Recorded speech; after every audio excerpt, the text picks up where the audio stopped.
we stand together, we'll never fall. Hi there, and welcome back to another episode of the All Around Growth Podcast. My name is Rob Kaiser, and I am your host. And in today's episode, we are going to have a conversation on different communication styles between generations. And I understand that these conversations are a bit one-sided, but that is how this podcast works.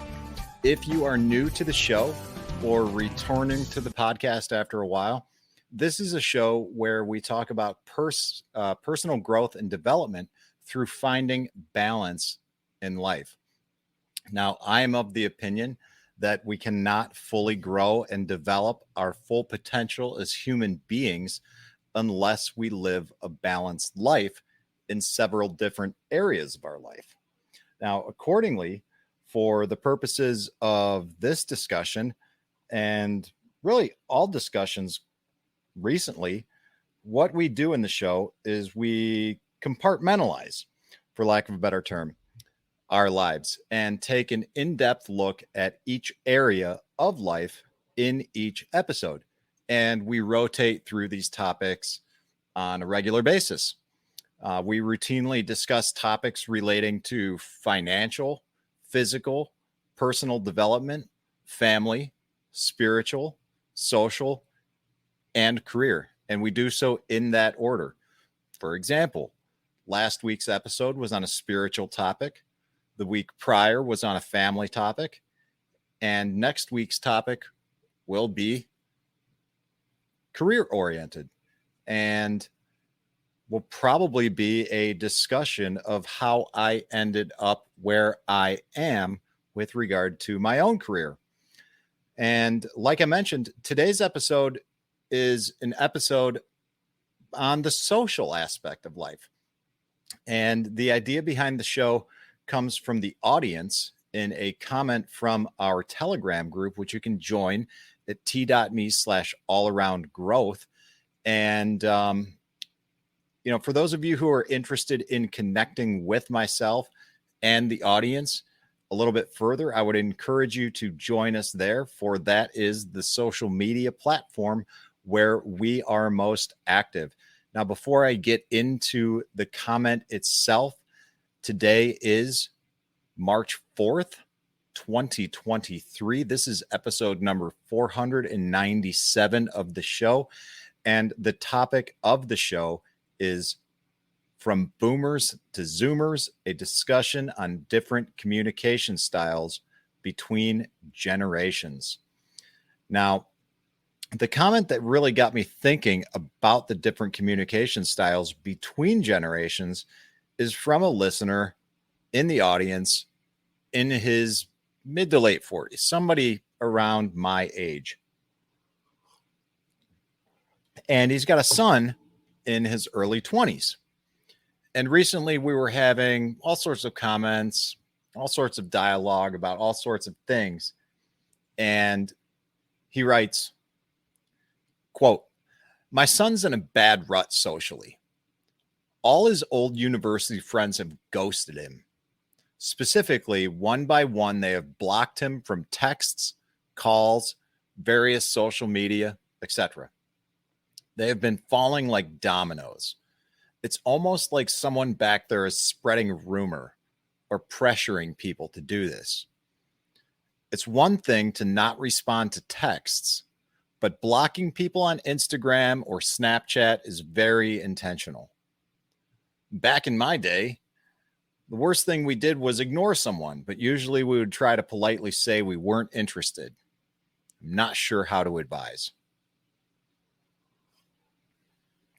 Now, because the Telegram group has grown into a tight-knit community of people I would like to consider friends, there was a fair amount of feedback on this comment, and I wanted to dive deeper into it.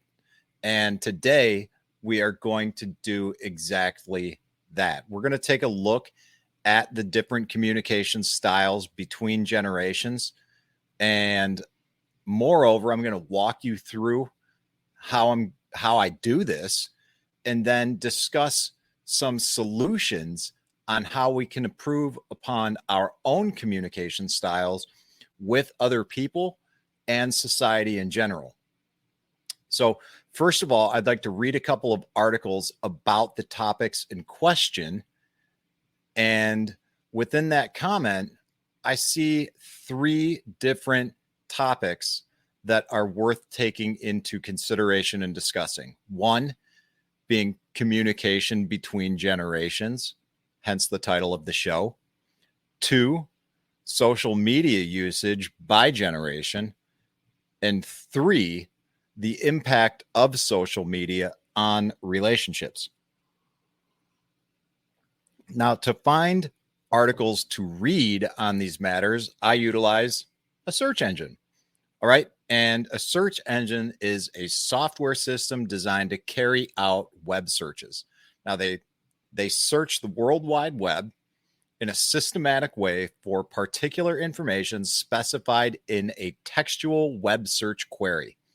All right. The search results are generally presented in a line of results, often referred to as search engine result pages or SERPs. And when a user enters a query into a search engine, the engine scans its index of web pages to find those that are relevant to the user's query. The results are then ranked by relevancy and displayed to the user. The information may be a mix of links to web pages, images, videos, infographics, articles, research papers, and other types of files. Some search engines also mine data available in databases or open directories. Unlike web directories and social bookmarking sites, which are maintained by human editors, search engines also maintain real-time information by running an algorithm on a web crawler. Now, why did I share that? Well, I shared it because these are the things that we use on a day-to-day basis, but I don't really think we understand what they are. All right, so that definition comes from Wikipedia, and I know some people out there take issue with Wikipedia. I think there's better sources of information for information in general, and I'm not going to disagree with that. But more often than not, when it comes to providing a brief synopsis of something, I find that Wikipedia generally does a pretty good job of doing that. So that's why I read it. And I think that when it comes to discussion about these things that we use so frequently, we come to take them for granted. And I think it's important to understand what a search engine is.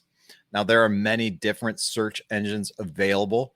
And over the last year or so, I have been using Presearch. All right. And for those of you who aren't familiar with what Presearch is a decentralized search engine that provides search choice, quality results, privacy, and rewards those who want to end the search monopoly that other search engines have. And, search engines like those that you're commonly familiar with, Google, Bing, so on and so forth, right? But Google seems to be the predominant one that most people use. So the next question about Presearch might be, what is decentralized and what does it mean? All right. So from an article titled Centralized versus Decentralized Structures, 7 Key Differences from Indeed.com, this is an article that, I'm going to go ahead and link to this because this is an article that is not coming up on my web browser. So what I'm going to do is disregard that for now, but I'm just going to leave it out there and say Indeed.com. The article is titled Centralized versus Decentralized Structures, and it indicates that a decentralized organization promotes a faster and smoother flow of information between different departments and from upper management downward. Industries that depend on a constantly shifting and inconsistent market benefit from being able to update everyone at will. All right. Now, I am interested in faster and smoother flows of information and thus use pre-search, but I am always open to new alternatives with regard to internet browsing. So if you have a search engine of choice, then by all means, feel free to drop it in the comments section so that myself or anyone else watching can check it out.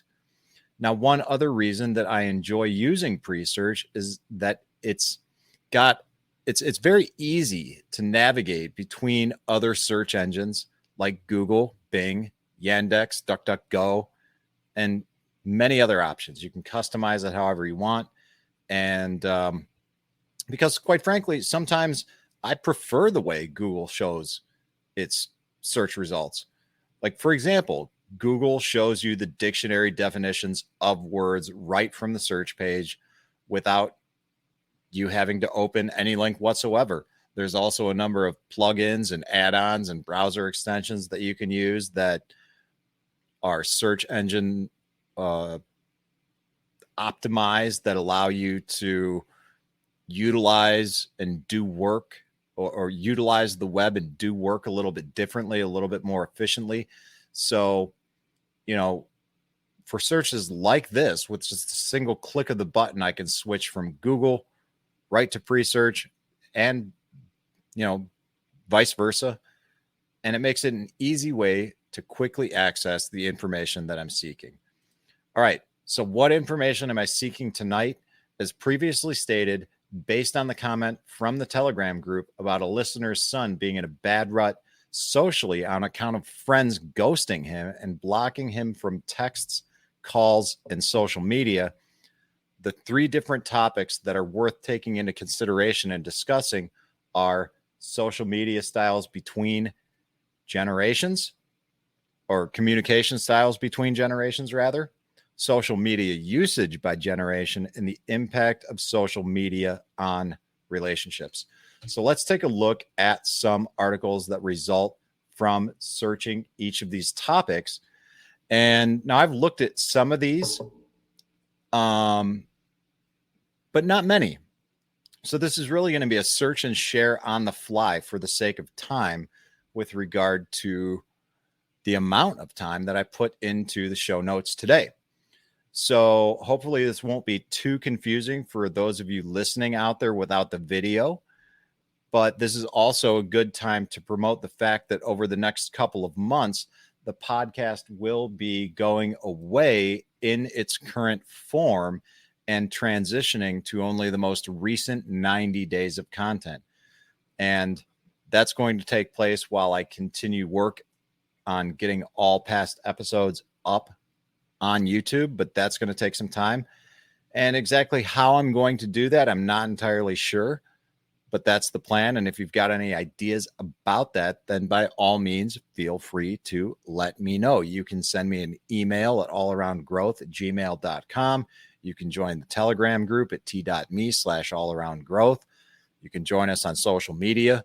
All of the links to all of that is in the description below.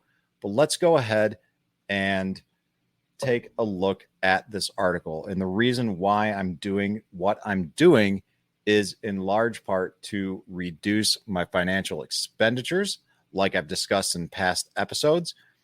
I still plan on performing the podcast, but as it's always been, it will continue to change just as I continue to change. All right. So let's go ahead, take a look at some of these articles and see what we've got going on. This is one that I did take a look at earlier. It's called Bridging the Gap: How Generations Communicate. And it says in the little synopsis here, the generational gap is one of the biggest reasons for intergenerational disconnect. The largest generational gap is between the baby boomer, classified as being born more or less between 1946 and 1964, and the millennial generation, classified as being born more or less between 1980 and 2000. And then, of course, we've got the Zoomers, Gen Z, which is where the title of this show comes from. All right, from boomers to Zoomers, discussion on different communication styles between different generations. Now, this white paper is interesting, and this was the first one that I read, and it reads that, well, they did a study, and in this study, the effects of the impact of that new forms of communication have had on the generation's communication methods are intergenerational disconnect are examined.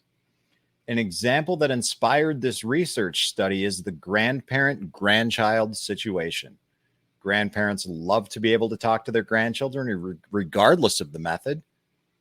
And whether that is over the phone or face-to-face, the grandparent generation mostly consists of those born in the baby boomer generation or Gen X generations. All right. However, most grandchildren of these groups fall into the millennial generation or the Zoomers. Now, while these grandparents would rather talk verbally or face-to-face, it seems that most grandchildren would rather text. And then they also write that this split in generations has caused a disconnect between common intergenerational groups, such as grandparents and grandchildren.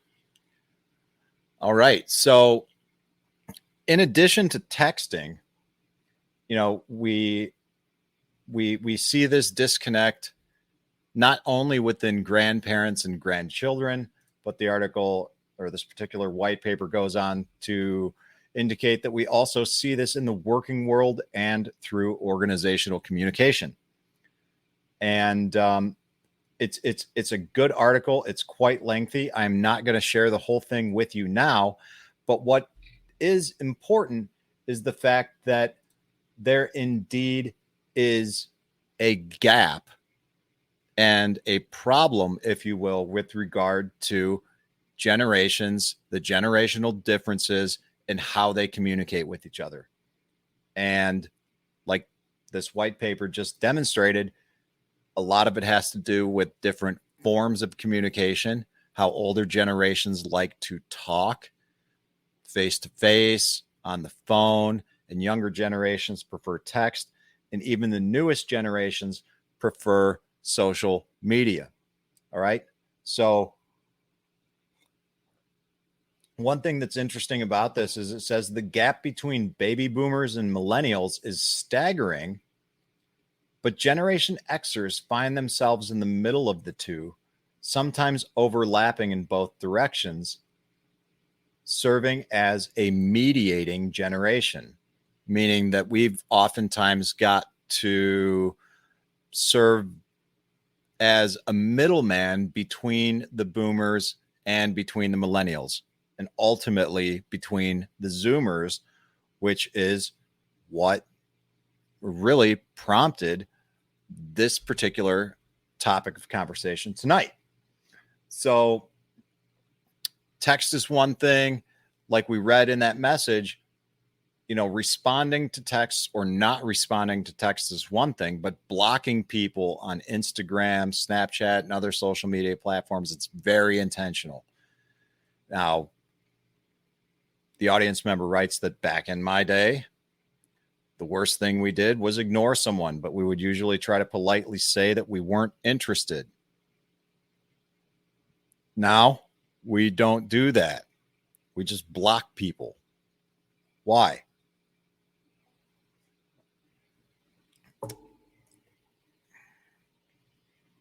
Let's get into that in just a minute.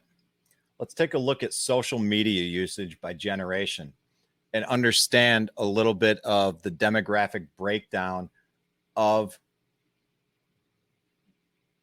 the generations and how they use social media and what social media they use. Okay, so we'll take a look at this article titled How Different Generations Use Social Media in 2022. And it looks like this was originally written last year. It has been updated. No, the article was originally written in 2021. It was updated in 2022. And it reads, in 2022, different generations of users are actively participating in social media. The statistics mentioned above clearly indicate over the years, barriers on social media have washed up. For example, Twitter is the most recognizable social media platform, and almost every age group is on Twitter. All right. What I want to see is a graph of some kind, just like this. All right. How different generations use social media. So we've got the boomers that 26% of them use social media daily. 11% of them use it a few times a week. 5% use it less than once a week. 2% use it once a month. 8% use it less than once a month. And 43% of boomers never use social media. All right. So with regard to Generation X, 37% use social media daily.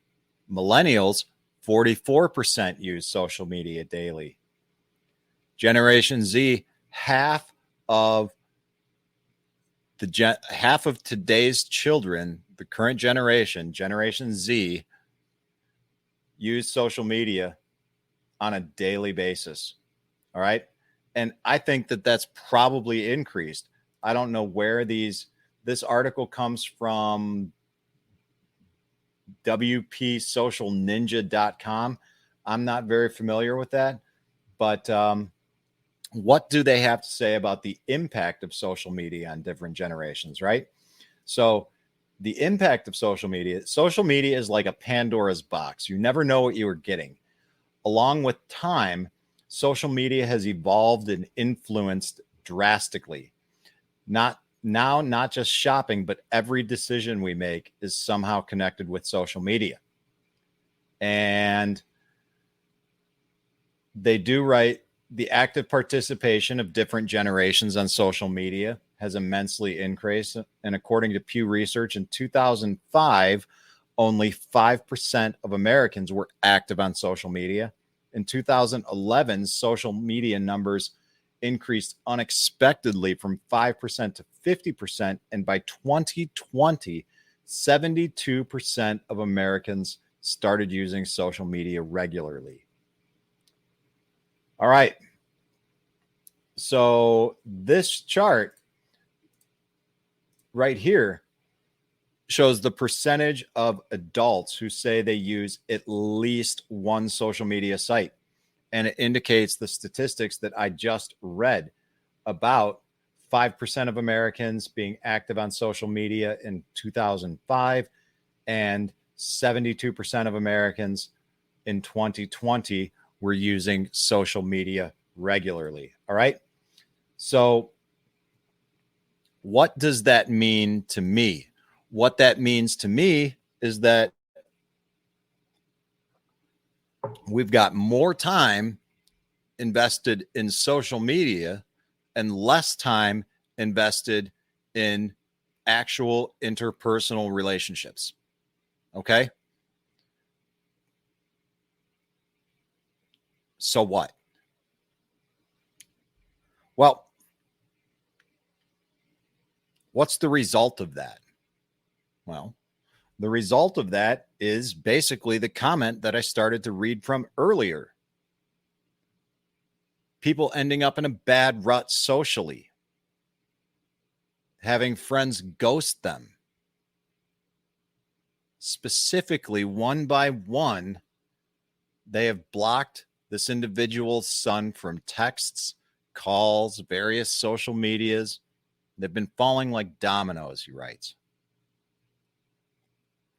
Almost like someone back there is spreading a rumor or pressuring people to do this. It's very intentional. It's hurtful. It's harmful to our social lives. It's harmful to how we interact interpersonally as humans. It's harmful to the social dynamic that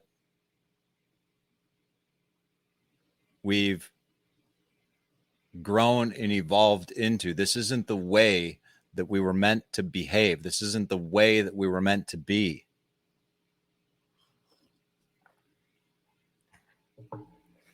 Over time, historically, the only way that humans were able to get by, for lack of a better term, was with their community.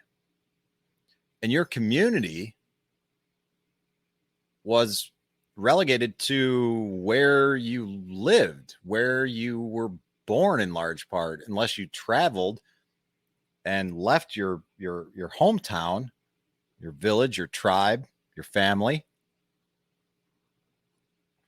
and moved somewhere else. And more often than not, when you moved somewhere else, you found a new tribe, a new village, new people to interact with. But now we can do that selectively.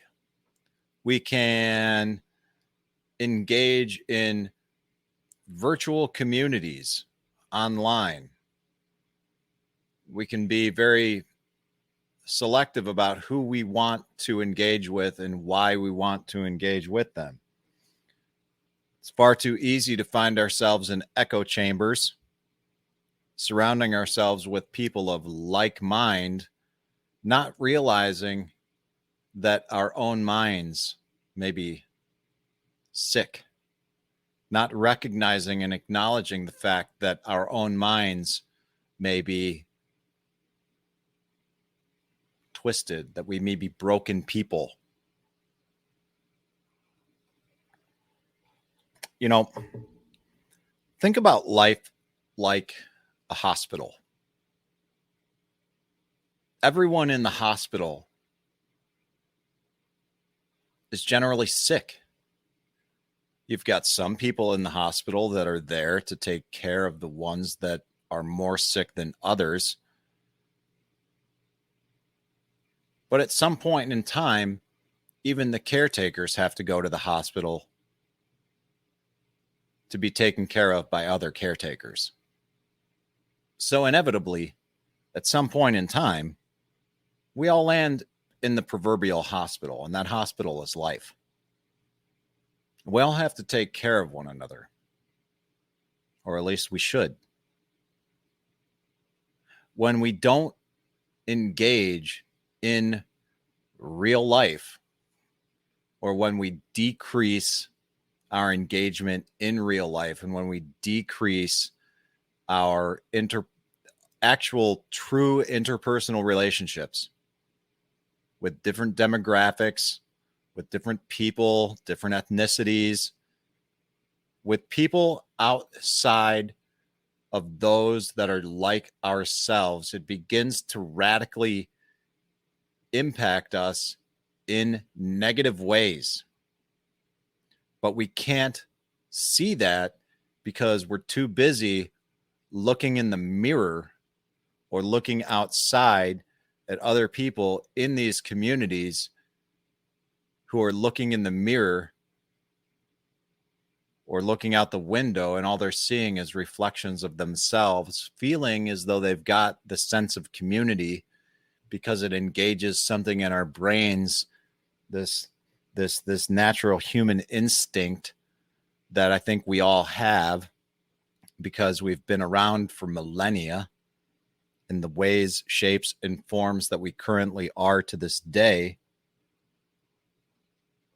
But much like artificial sweeteners in diet sodas, I'm of the opinion that even though it's an artificial sweetener, it still triggers that mechanism in your brain that acts as though you're experiencing something sweet, which is why, as far as I can tell, people with diabetes, for example, can still have negative responses from consuming drinks with artificial sweeteners instead of sugar itself. The brain doesn't really know that much difference, even though chemically it's not the same. The brain doesn't know that much difference between social media and actual social interactions. So let's take a look at the impact of social media upon relationships. All right.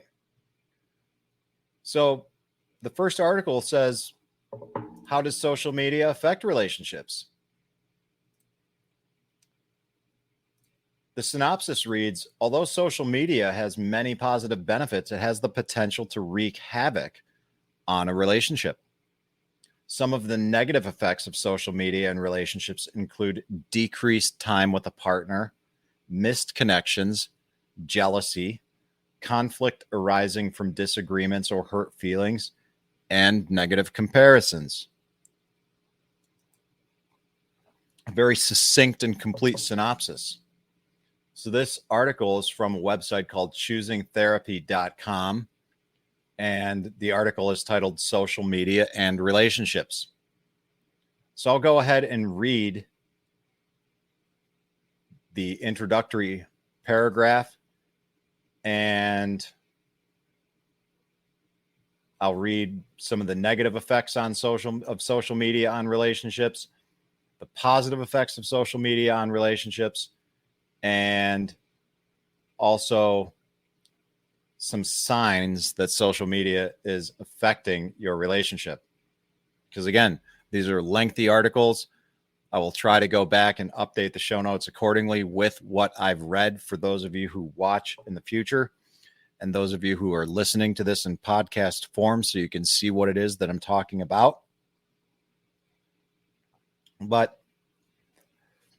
social media can connect us, but there are also pitfalls.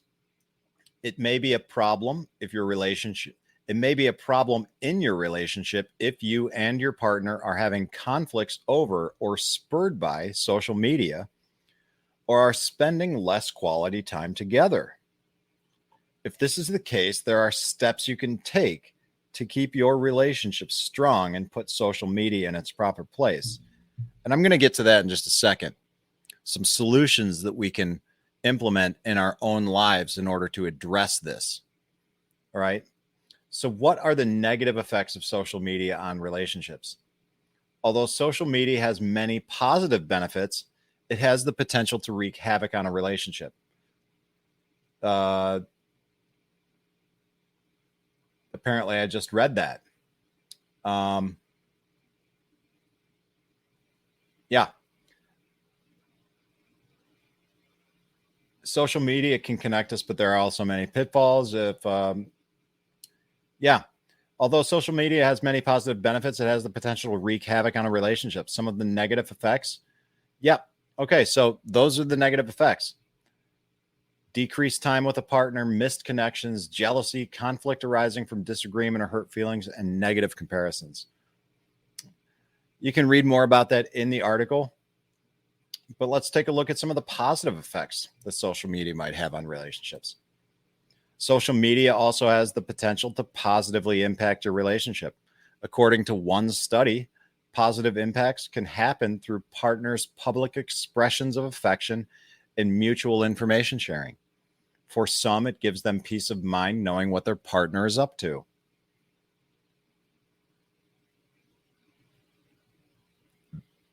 That is what this article reads on the positive effects of social media. Mutual information sharing, public expressions of affection, and peace of mind knowing what our partners are up to. Isn't that something that we might actually want to engage our partners with in the form of dialogue in real life? I don't know. That's just me. So here are some signs that social media is affecting your relationship. Hopefully, social media is impacting your relationship positively or not at all. But if you are like most couples, social media, and this is not just limited to couples, this is limited to friendships, parental relationships, relationship with children, relationships with friends, relationships with anybody, relationships, period. Okay. Not simply romantic relationships with your partner. All right. So let's just get that out of the way. So hopefully social media is impacting your relationship positively or not at all. But like most people, social media may be impacting your relationships in a negative way. If so, it is important to recognize the signs early so you can take action before too much damage has been done. Here are some signs that social media is affecting your relationship. Decreased quality time together, particularly in the evenings, which should be time for the two of you to reconnect at the end of the day. Maybe that's more pertinent to romantic relationships, or it could also be pertinent and relevant to friendships that you have or other types of relationships with people that you've grown away from. Other signs are a feeling of distance or disconnect. Another sign that social media may be affecting your relationship is learning about important events in your partner's life through social media instead of directly from them. Another sign that social media is affecting your relationship is obsessively checking your partner's social media to make sure they are not doing something you disapprove of, or checking your friend's social media to make sure they are not doing something you disapprove of, or checking your teacher's social media, or checking anyone's social media to make sure that they are not doing something you disapprove of. If you're obsessively checking social media and checking social media profiles to stay on top of someone in your life, then that, my friends, is a sign that social media is affecting your relationship with that person and likely affecting you as a person. All right. Another sign that social media is affecting your relationship is an increase in conflict regarding social media use, posts, etc. Another sign that social media is affecting your relationship is secrecy between the two of you regarding your social media accounts and posts.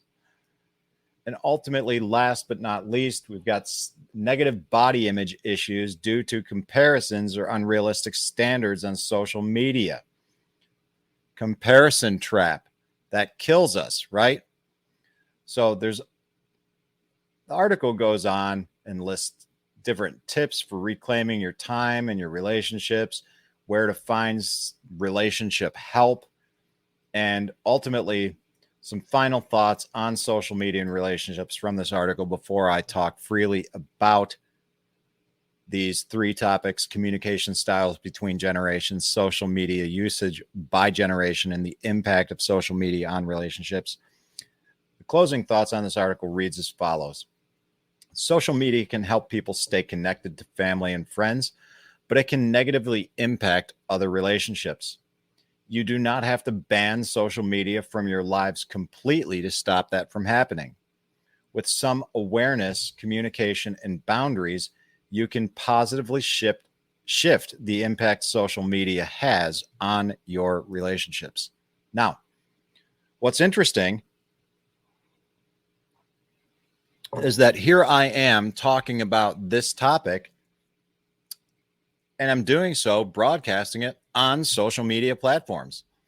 For those of you who aren't aware, I've taken this podcast from its traditional podcast format, which was just an audio recording, and I have begun streaming it to Facebook, Twitter, YouTube, and Twitch. All right. Why do I do that? Why am I sitting here talking about the pitfalls and the negative aspects of social media while on social media? That may not make sense, but this is the reality of the world that we live in right now. Social media is an integral part of our lives collectively as humans, and we can't simply run away from that which we don't like or that which we find problems with. Okay. Part of this show is about finding the problems, identifying the problems, and ultimately talking about solutions to the problems. So, what are the solutions? Well, all I can do is share my own experience. Okay.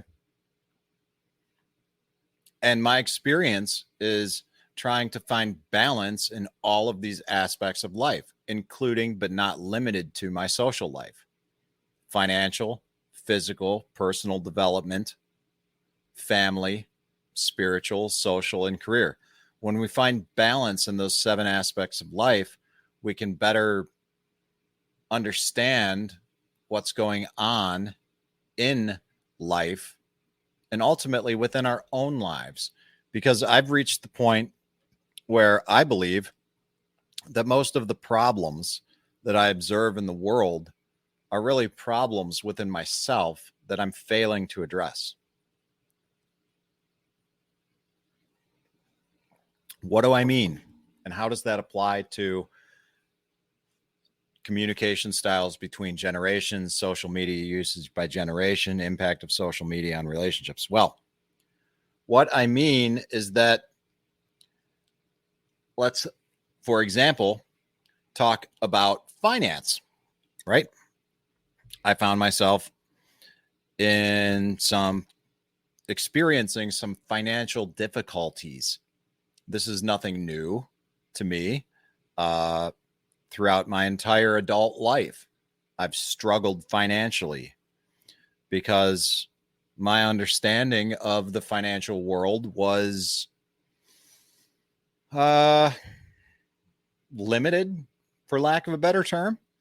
I don't blame my parents. I don't blame my schooling. I don't blame the education system. I don't blame anyone in my life for my inability to learn, because the information was all there, but I failed to actually implement and understand some of the things that I learned.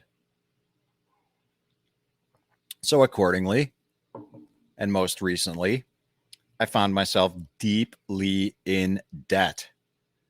And I realized, how do I get out of debt? Well, if you go into one of these search engines that we talked about before and simply type that in, how do I get out of debt? You're going to find all kinds of responses. One of the ways, and in my opinion, it is the most effective way to get out of debt and get a better handle on your finances, is to embrace the tools and resources that are promoted by Dave Ramsey in the form of Financial Peace University. And how do you do that? What does that consist of? It consists of connecting with people in your community in the course Financial Peace University and joining in a fellowship together of people who are trying to do the same thing that you are doing and working this program together. And that program consists of 7 baby steps. 1, set up a baby emergency fund. 2, use the snowball method to pay down your debts. 3, establish a 3 to 6 month savings fund.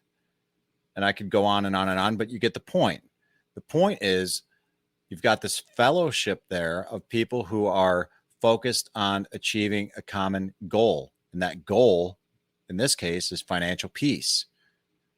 With a gym, with the physical aspect of life, one option you have is join a gym, get involved in some classes, get comfortable being uncomfortable.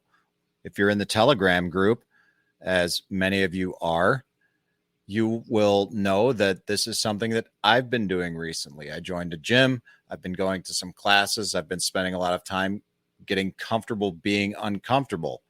I'm doing things I've never done before. I'm doing high intensity interval training. I'm going to spin classes. I'm doing things called Studio X or something. I don't even know what I'm doing. And you know what? It's extremely uncomfortable.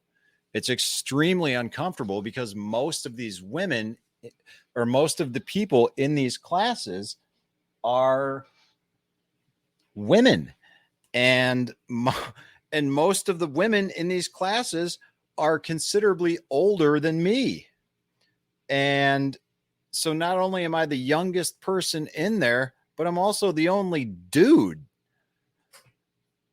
And that, my friends, is kind of awkward. But you know what's happening?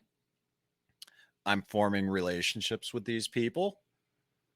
They're encouraging me. I'm seeing them improve themselves.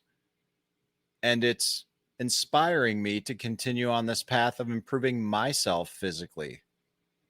With regard to personal development, there's all kinds of communities out there that you can get involved with and connect with people personally to improve yourself as a human being and find balance in life. One of these communities that you can do so is our Telegram group, t.me/allaroundgrowth.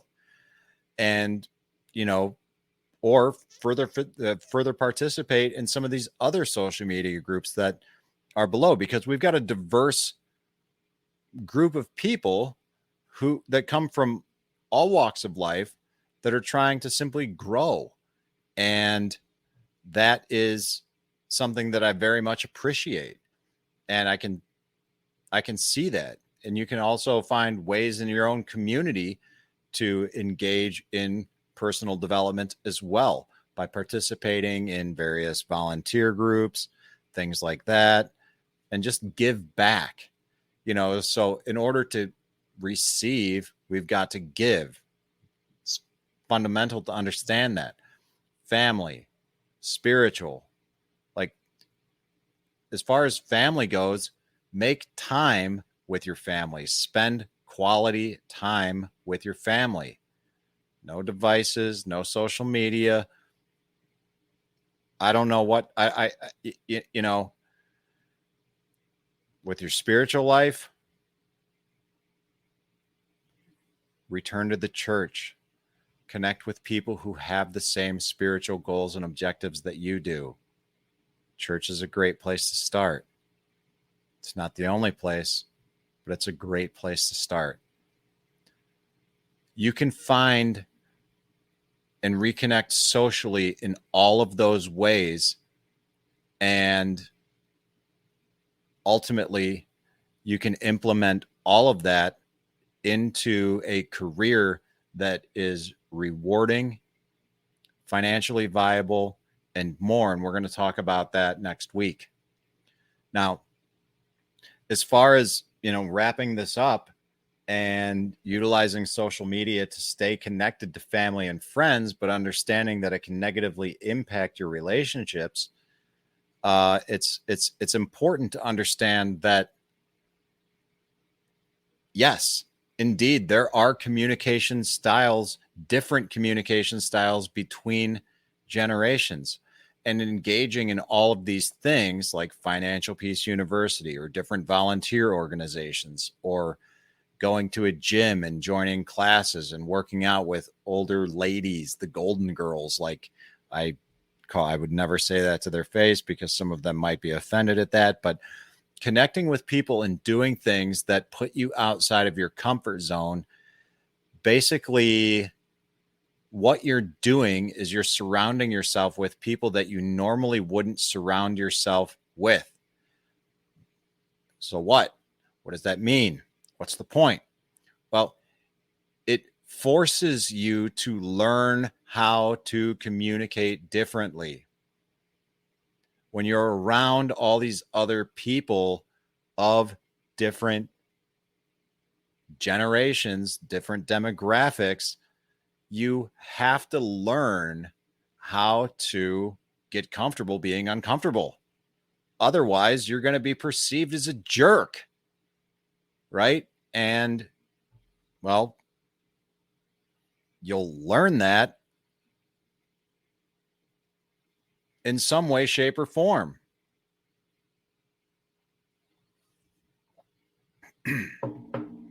Social media usage has just become such an integral component of our lives that, you know,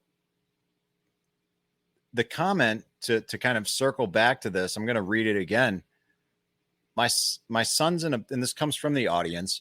My son's in a bad rut socially. All of his old university friends have ghosted him. Specifically, one by one, they have blocked him from texts, calls, various social medias, etc. They've been falling like dominoes. It's almost like someone back there is spreading a rumor or pressuring people to do this. It's one thing not to respond to text, but blocking people on Instagram or Snapchat is very intentional. Back in my day, the worst thing we did was ignore someone, but we would usually try to politely say that we weren't interested. And this is how it goes now. You know, this is how it is.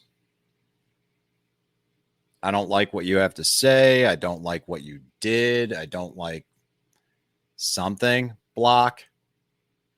There are pros to this with regard to unfollowing or muting someone on social media, and that's a great way to eliminate some negativity from your life.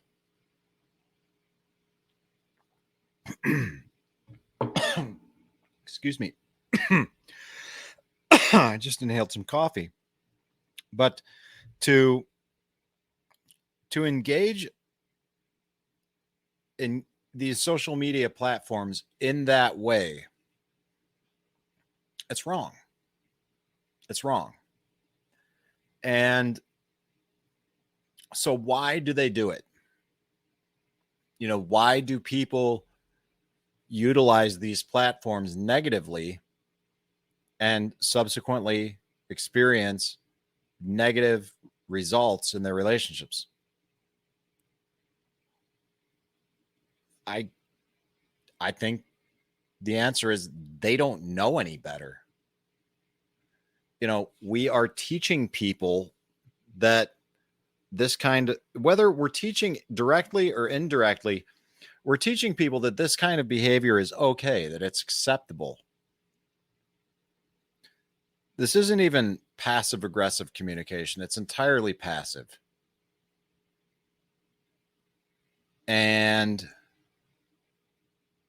it's disturbing because while there certainly are positive aspects to social media,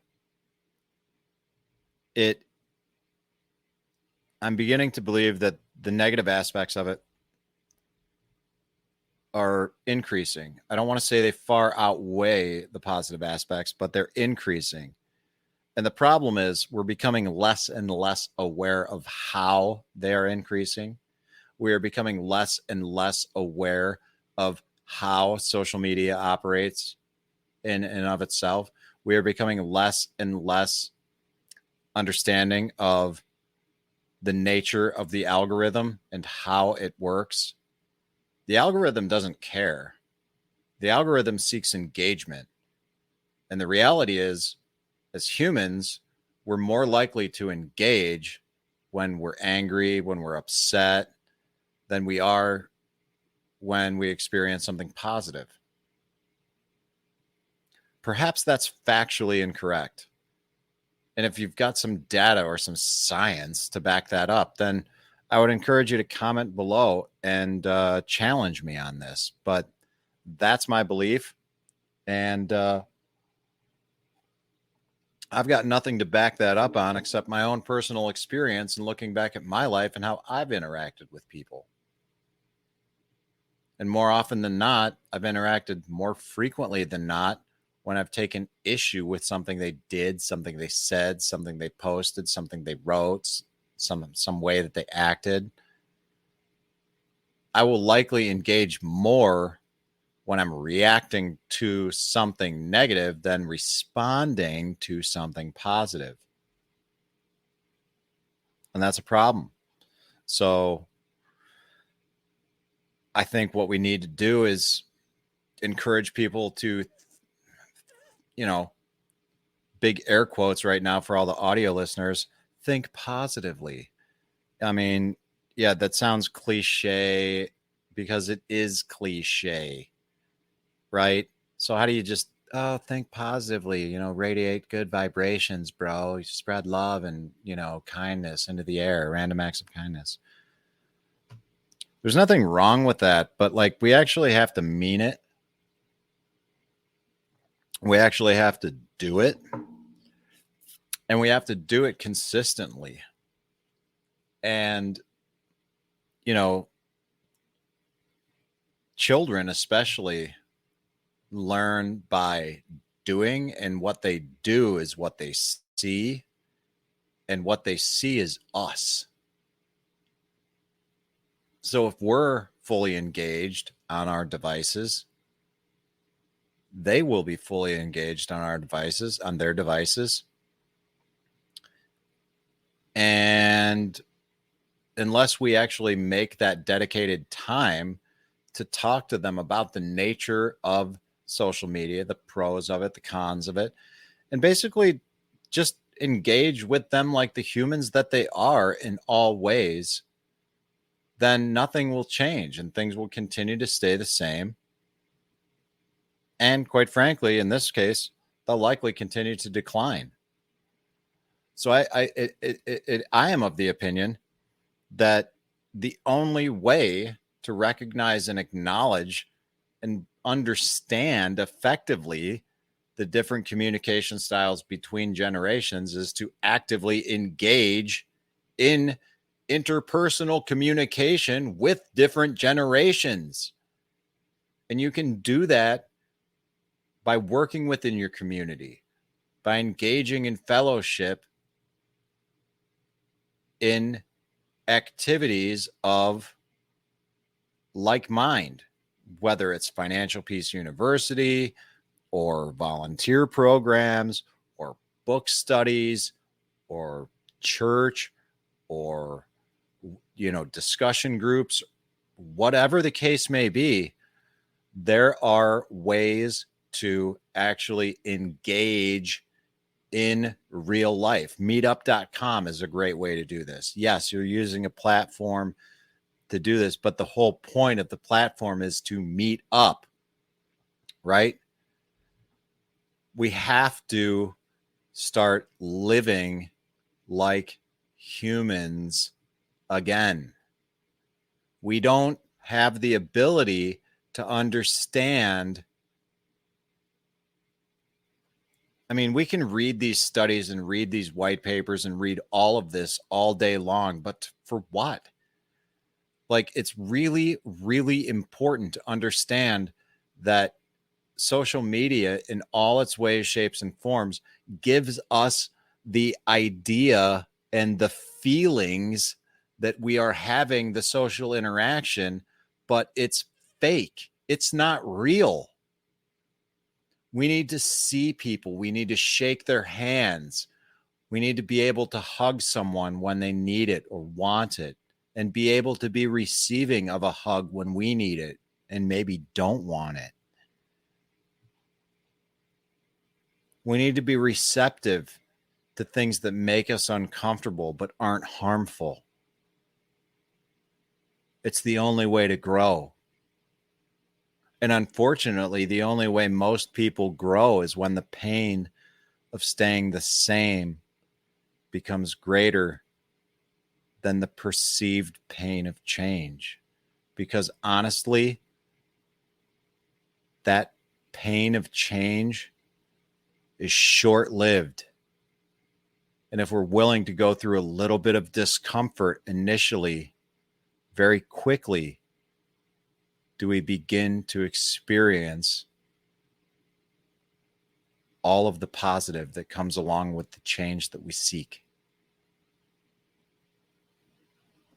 So guys, that's really all I've got to say on this particular topic, from boomers to zoomers, a discussion on different communication styles between generations. The reality is we are all different people, generations consisting of different geographic locations, different demographics, different ages, different genders, different whatever. But effective communication is critical. It's crucial for building strong relationships and achieving success in both personal and professional settings. And as these generations come and go, from baby boomers to Gen X to Gen Y millennials to Gen Z and Zoomers, the generation and their own communicative styles changes as well. And perhaps now more than ever, it's increasingly important to bridge that gap between generations, because if we don't,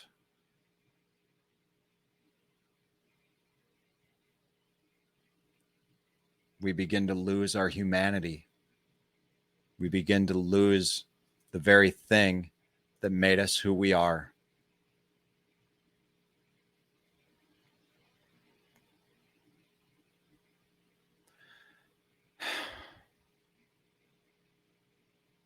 Real quick, before we close out the show, I would like to take a moment to thank the show sponsors, Food Forest Farms, for allowing us to stream in the manner that we are. Check out the show notes in the description below for links to Food Forest Farms and see everything that they have to offer. Specialty roasted coffee, a fun hip camp, cool Airbnb, and of course, everything going on here at York Meadow Farm, bath and body products, fermented foods, things that you likely already consume on a daily basis at both locations, foodforestfarms.com and York Meadow Farm. And if you like what you hear here, consider supporting them there. We all would deeply appreciate it. And I hope that you enjoyed this episode, and I look forward to catching you next week on the next one. This is Rob Kaiser, and thank you.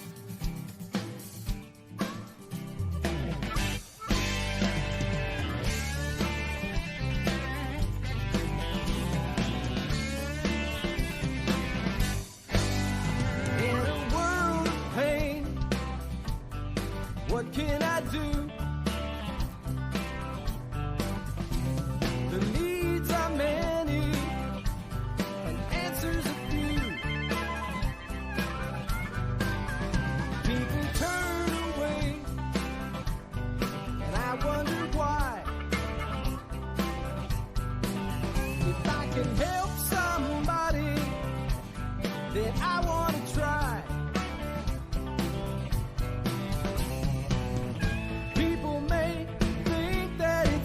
That I believe in friendship and love, and truth is always the best way to the world that may seem odd.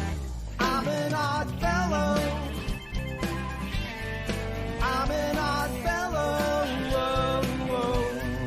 I'm an odd fellow. If we stand together, we'll never fall. We can make a difference and answer the call. You know the times are wasting every day, and we can help somebody along the way.